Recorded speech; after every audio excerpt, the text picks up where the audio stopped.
السلام علیکم گائز، ہماری آج کی ویڈیو کیپسول ڈیفلوکین 150 mg کے بارے میں ہے۔ تو اس کی فارمولیشن فلوکونازول ہے۔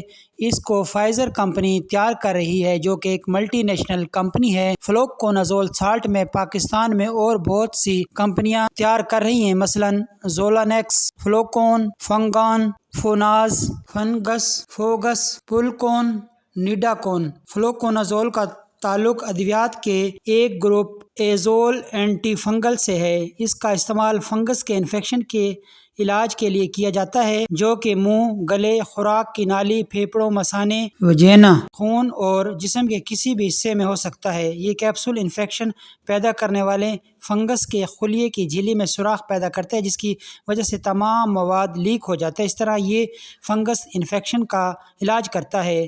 ڈیفلوکین کیپسول انفیکشن پیدا کرنے والے فنگس کا خاتمہ کرتا ہے۔ فیمیل میں ویجینل میں شدید خارش کے لیے کیپسول بہت مفید ہے۔ تو استعمال: ایک کیپسول ہفتے میں ایک بار 1 ماہ تک استعمال کریں۔ شدید مرض میں ہفتے میں 2 کیپسول بھی استعمال کیے جا سکتے ہیں لیکن اپنے ڈاکٹر کے مشورے سے۔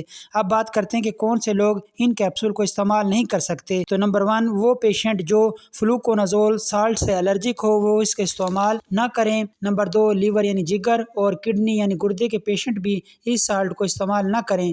نمبر 3، پریگنینسی کے پہلے 3 ماہ میں بھی اس کیپسول کو استعمال نہ کرایا جائے۔ تو کامن سائیڈ ایفیکٹس میں متلی، الٹی، سر درد، پیٹ درد ہو سکتا ہے۔ تو گائز، یہ تھی ہماری آج کی ویڈیو۔ امید ہے آپ کو پسند آئی ہوگی۔ پسند آنے کی صورت میں ہمارے اس چینل کو سبسکرائب کر دیجئے اور ویڈیو کو لائک اور شیئر کر دیجئے۔ نیکسٹ ویڈیو تک اللہ حافظ۔